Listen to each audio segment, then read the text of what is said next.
할렐루야. 우리가 지난 5장에서 우리가 말씀을 나눌 때에 환난 가운데 내외적으로 성장해가는 초대교회의 모습을 우리가 살펴보았습니다. 오늘 본문은 교회가 내적으로 더욱 성숙해진 모습을 보여주는데 그 가운데 처음으로 교회 조직이 형성되는 과정을 통해서 교회 직분자의 직무가 복음 전도와 봉사 생활에 있음을 우리에게 알려주고 있습니다. 초대교회 공동체에서 효과적으로 복음 전파와 봉사를 병행하기 위해서 오늘 7 집사를 임명하는 과정이 오늘 소개가 됩니다. 그 배경을 살펴보면 본토 유대 지방을 떠나 있던, 그러니까 외국에 있던 흩어져 살았던, 다시금 흩어져 살다가 돌아온 경건한 유대인들을 가리켜서 우리는 헬라파 유대인 이렇게 얘기를 합니다. 그러니까 원래는 이스라엘에서 살던 유대인들인데 흩어졌었어요.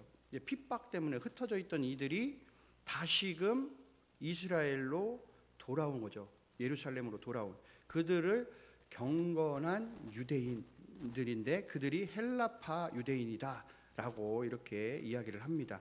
자, 이들 중에서도 우리가 예수 그리스도의 복음을 영접하고 예루살렘 교회 공동체 생활을 하는 자들이 많이 있었어요. 여러분, 우리가 유대인, 유대교, 그러니까 유대교하고 기독교는 다릅니다. 유대교는 예수님을 인정하지 않아요. 우리가 이걸 잘 알아야 돼요. 그러나 기독교는 바로 기독교라는 뜻이 그리스도를 기독교 이렇게 이야기를 하는 거예요. 그래서 예수님을 믿는 사람들, 그 공동체를 우리는 기독교 이렇게 얘기를 하는 거거든요.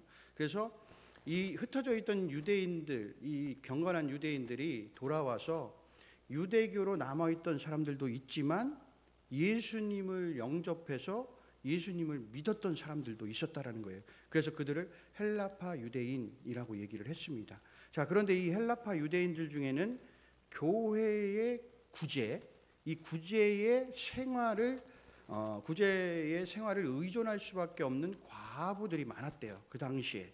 하지만 그 당시 히브리파 유대인들에게 밀려서 오늘 보면 구제에서 좀 제외되는 그런 일들이 나타났던 겁니다. 그래서 이 헬라파 유대인들이 원망하는 일들이 발생을 하게 되는 겁니다. 왜 히브리파 유대인들에게만 구제 활동을 하냐? 우리 헬라파 유대인들도 좀 구제를 해줘야 되는데, 공평하게 해줘야 되는데 지금 히브리파 유대인들에게만 그런 구제가 이루어지다 보니까 지금 원망이 발생한 거예요. 자, 여기에서 우리가 알 수 있는 사실은 여러분, 교회가 아무리 은혜로워도요, 여러분, 문제가 발생한다라는 거예요. 항상 여러분들 교회마다 여러분들 문제 없는 교회가 없어요. 다 들어가 보면 교회마다 작고 크고 문제들이 다 있어요. 자, 당시에도 이 구제 사역이 잘못 운영되면서 공평성과 신뢰가 무너지게 됐다는 겁니다. 자, 그런데 이 문제에 대해서 오늘 사도들의 대처하는 과정이 우리는 굉장히 인상적으로 볼 수가 있어요. 보면 오늘 이 헬라파 유대인들, 그 과부들, 그들이 이제 원망과 불평을 할 때에 먼저 그들의 원망과 불평을 좀 이렇게 풀어줄 만도 한데, 그런데 그렇게 하지 않아요. 사도들은 뭐라고 이야기하냐면 하나님의 말씀 선포가 우선순위다 이렇게 얘기를 합니다. 그러니까 여기서의 하나님 말씀이 우선순위다라는 것은 복음 선포를 이야기하는 거예요. 예수 그리스도를 전하는 거, 이것이 가장 우선순위가 돼야 된다라고 오늘 이야기를 하는 겁니다. 여러분 잘 생각해 보면 구제는 우리가 교회가 해야 할 하나님의 거룩한 사업 중 하나인 것은 확실해요. 해야 되는 겁니다. 그런데 우리가 확실히 알아야 하는 것은 여러분, 교회의 사명이 뭐냐? 그것은 복음 전파입니다. 여러분, 이거를 우리는 잊어버리면 안 돼요. 그러니까 주객이 전도되면 안 돼요. 여러분, 하나님은 구제하라고 교회를 세우신 게 아니에요. 우리가 이걸 정확하게 알아야 돼요. 영혼이 죽어가고 있는 사람들을 살리려고 교회를 세우신 거예요. 이거를 우리가 알아야 됩니다. 그래서 교회가 가장 우선적으로 해야 하는 것은 뭐냐? 복음 전파다. 하나님의 말씀이 널리 전해져야 된다라는 겁니다. 그래서 하나님의 일에는 분명히 순서가 있다라는 겁니다. 순서가. 그래서 여러분 선한 일도요, 하나님의 말씀보다 앞설 수 없다라는 거예요. 그래서 오늘 사도들이 2절 말씀에서 이렇게 얘기해요. 하나님의 말씀을 제쳐놓고 접대를 일삼는 것이 마땅하지 않다라고 제자들에게 말하고 있는 겁니다. 여러분 구제보다 복음 전파가 먼저라는 이야기예요. 그러니까 사도들은 구제가 잘못되었다, 여기 구제가 잘못되어서 이제 구제를 폐지할 거야, 구제 안 할 거야, 이런 이야기를 한 것이 아니라 사도의 본질적 사명은 뭐냐? 구제나 행정을 보는 것이 아니다. 말씀 선포다. 복음 전파를 가르치는 거다. 우리의 사명은 그거다라고 이야기하는 거예요. 여러분 구제는 원래 우리가 중요해요. 그런데 하나님의 말씀 선포보다 앞설 수가 없다라는 거예요. 그러니까 왜냐하면 여러분 하나님의 말씀이 사람을 살리기 때문에 그렇습니다. 여러분 구제가 사람을 살리느냐? 아니에요. 그건 일시적인 거예요. 일시적인 거. 여러분 말씀은 영원한 생명을 준다라는 겁니다.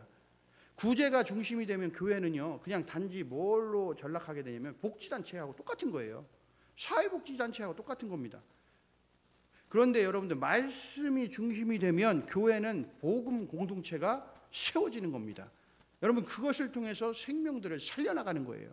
그러니까 우리가 앞뒤가 바뀌면 안 돼요. 뭐가 우선순위인지를 정확하게 우리가 알고 그 일들을 행해야 된다라는 것입니다. 그러니까 사도들이 말씀 선포, 즉 복음을 전하는 일이 먼저다. 그래서 그렇지만 그들이 구제를 그냥 내버려두고 하지 않았느냐? 그건 아니었다. 구제의 문제를 좌시하지는 않았다라는 겁니다. 이 문제를 오늘 사도들이 지혜롭게 풀어갔다라는 거예요. 그러니까 초대 집사 제도의 시작을 통해서 구제 사역이 말씀을 위한 방해물이 아니라 제대로 그 역할을 분담함으로써 말씀 사역을 더욱 힘있게 하기 위한 도구가 되었다라는 겁니다. 여러분 사도들이 구제를 버린 게 아니에요. 복음 선포가 흔들리지 않도록 구제를 뭐했다? 분담했다라는 것입니다. 그러니까 우리는 말씀, 이 복음 선포를 우선으로 해야 된다는 거예요. 그러니까 오늘날 많은 교회가 구제도 하고 봉사도 하고 막 선행하는 일에 집중을 합니다. 하지만 우리가 다음 질문을 진지하게 우리가 생각해 봐야 돼요. 구제보다 말씀을 우리가 우선시하고 있는가? 아니면 선한 일을 하면서도 우리가 복음을 잘 전하고 있는가? 그리고 사역자나 성도들이 말씀을 제쳐놓고 그냥 바쁘게만 움직이고 있는가? 그리고 교회는 복지기관이 아니다라는 것을 우리가 잘 알아야 돼요. 그래서 교회는 복음을 선포하는 생명의 공동체다라는 것을 우리가 반드시 깨달아 알아야 된다라는 겁니다. 여러분 초대교회가 이러한 오늘 갈등이 생겼지만 말씀의 우선순위를 지킨 덕분에 더 교회가 강력하게 세워져 갔다라는 겁니다. 그러니까 많은 교회가 구제도 봉사도 여러 가지 많은 선한 프로그램도 합니다. 그러나 이 모든 것은 하나님의 말씀 선포를 위한 통로가 되어야 된다는 겁니다. 그러니까 말씀 없는 구제는 그냥 우리가 얘기하는 착한 일, 선한 일 이렇게만 얘기하는 거예요. 복음이 전해지는 것을 못한다라는 거죠. 그러나 말씀 위에 서 있는 구제는 생명을 살리고 하나님 나라를 확장해 나간다라는 것입니다. 그래서 오늘 이제 3절부터 6절 말씀을 통해서 이제 초대교회가 7 집사를 세우는 장면을 다룹니다. 그러니까 오늘날 교회가 과연 어떻게 바른 직분자를 세워야 하는지에 대해서 분명한 기준을 오늘 말씀을 통해서 제시를 해요.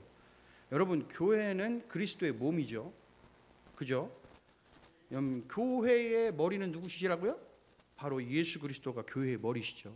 그 밑에서 몸된 이 교회에 우리는 뭐가 되니까 지체가 된다라는 것을 우리는 반드시 알아야 돼요. 자, 그래서 주님은 믿음의 사람들을 통해서 뭐 하신다? 일하신다라는 거예요. 여러분 이걸 아셔야 돼요. 교회가 여러분들 그리스도의 몸이 되니까 그리스도의 몸은 누구라고 얘기해요? 우리라고 얘기를 해요. 믿음의 사람들. 그러니까 주님은 하나님은 이 믿음의 사람들을 통해서 일하신다라는 거예요. 자, 그래서 어떤 사람을 세우느냐가 교회의 미래를 결정한다라는 겁니다. 여러분, 특히 직분자는 교회의 머리이신 예수님의 일꾼이자 대리자가 된다라는 거예요. 잘못 세우잖아요. 그럼 교회에 갈등이 생기고요. 교회에 분열이 일어나고요. 다들 상처를 입는 일이 생겨요. 그런데 직분자를 잘 세우면 교회가 건강해지고 영적으로 부흥해 나간다라는 것입니다. 오늘 본문은 초대교회가 직분자를 세울 때 어떤 기준과 절차를 따랐는지를 우리에게 분명하게 말씀해 주고 있습니다. 우리도 이 기준을 따라가야 된다는 겁니다. 그냥 없으니까 막 주고 직분을 주고 이런 게 아니에요. 절대.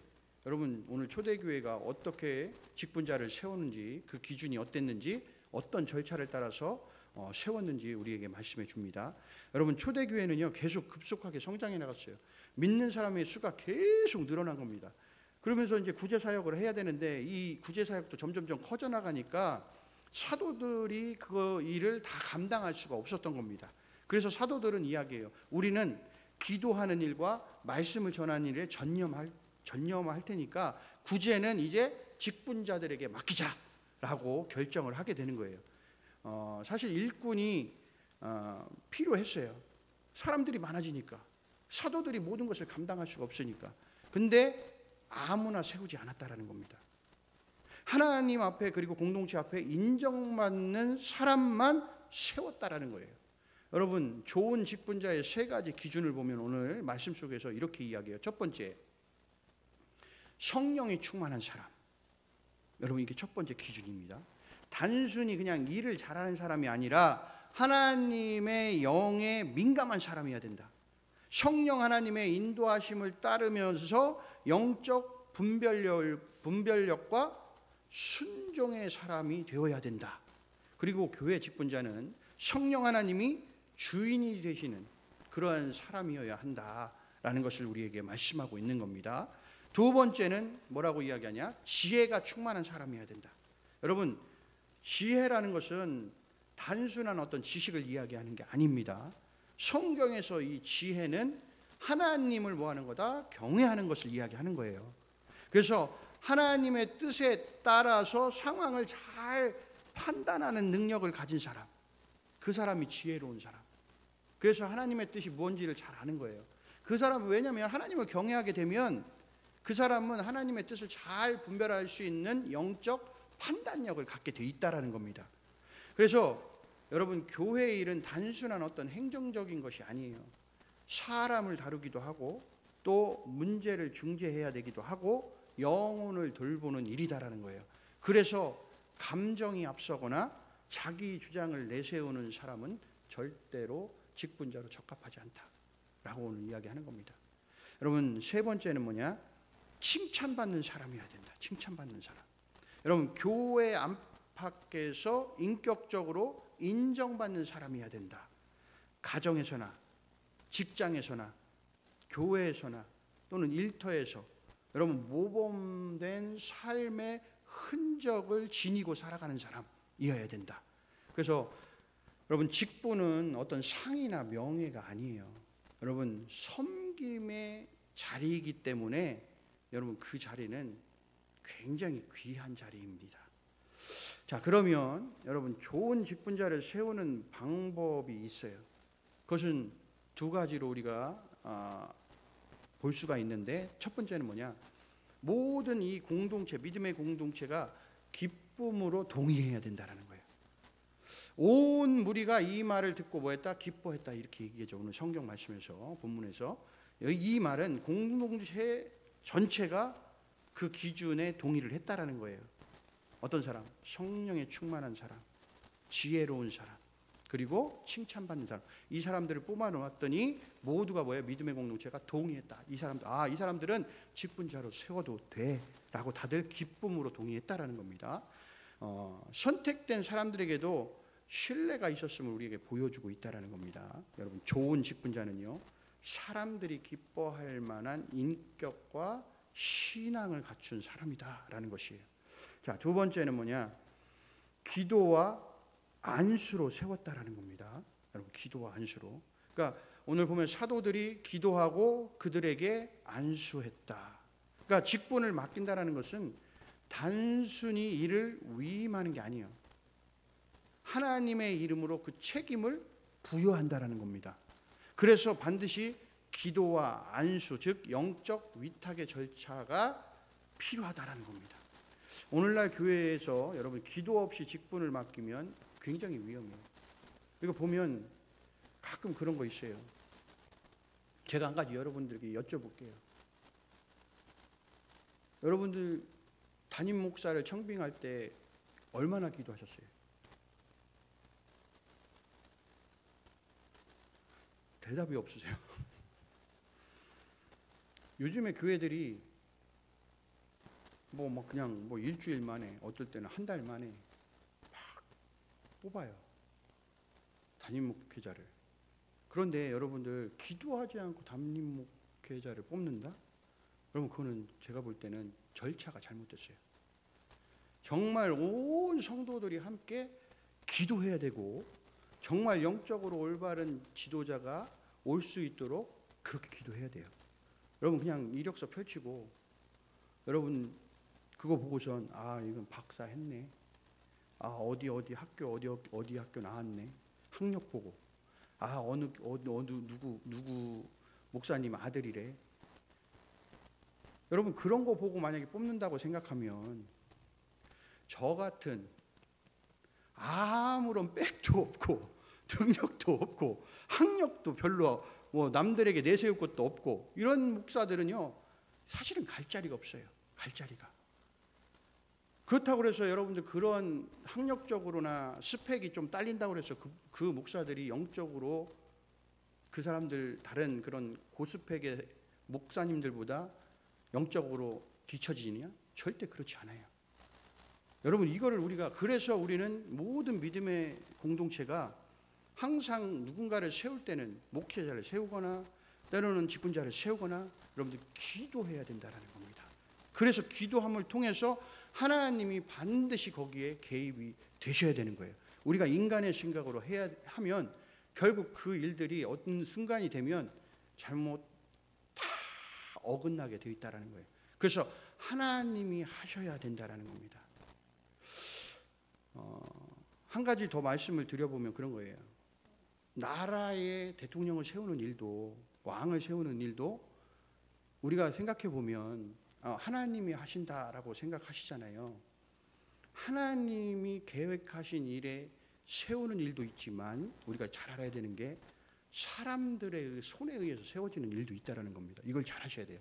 여러분, 예전에 보면 성경에도 보면 북이스라엘의 많은 왕들을 보면 이 왕이 그 다음 왕을 죽인 다음에 자기가 왕이 돼. 죽이고. 그럼 이게 하나님이 계획하신 뜻입니까? 그거 아니에요. 우리는 잘 아셔야 되는 게 있어요. 이게 하나님의 뜻의 계획대로 이루어지느냐? 성경상에서 보면 사람들의 개입으로 인해서 자기들의 판단에 의해서 선택에 의해서 일들이 이루어지는 일들도 있다라는 겁니다. 여러분, 그게 뭐냐? 하나님이 우리에게 주신 자유의지거든요. 자기 마음대로 하는 겁니다. 그런 것에 의해서 때로는 하나님의 계획이 어긋나진 거예요. 그래서 하나님이 그것을 세우셔야 되는데 사람들이 그것을 바꿔버리는 겁니다. 그러니까 이게 문제가 생기는 거죠. 여러분, 그런 일들이 분명히 있다라는 겁니다. 그러니까 교회도 마찬가지예요. 교회도 목회자를 세우든 직분자를 세우든 반드시 뭐 해야 되냐? 기도해서 그 일을 이루어 나가야 된다라는 겁니다.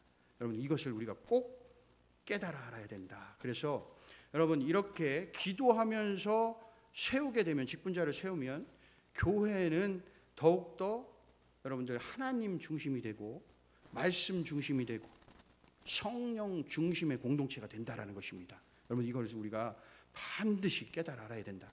자, 교회는 언제든지 성령 충만하고 지혜롭고 칭찬받는 사람을 직분자로 세워야 여러분 교회가 평안하고 부흥하게 되는 것입니다.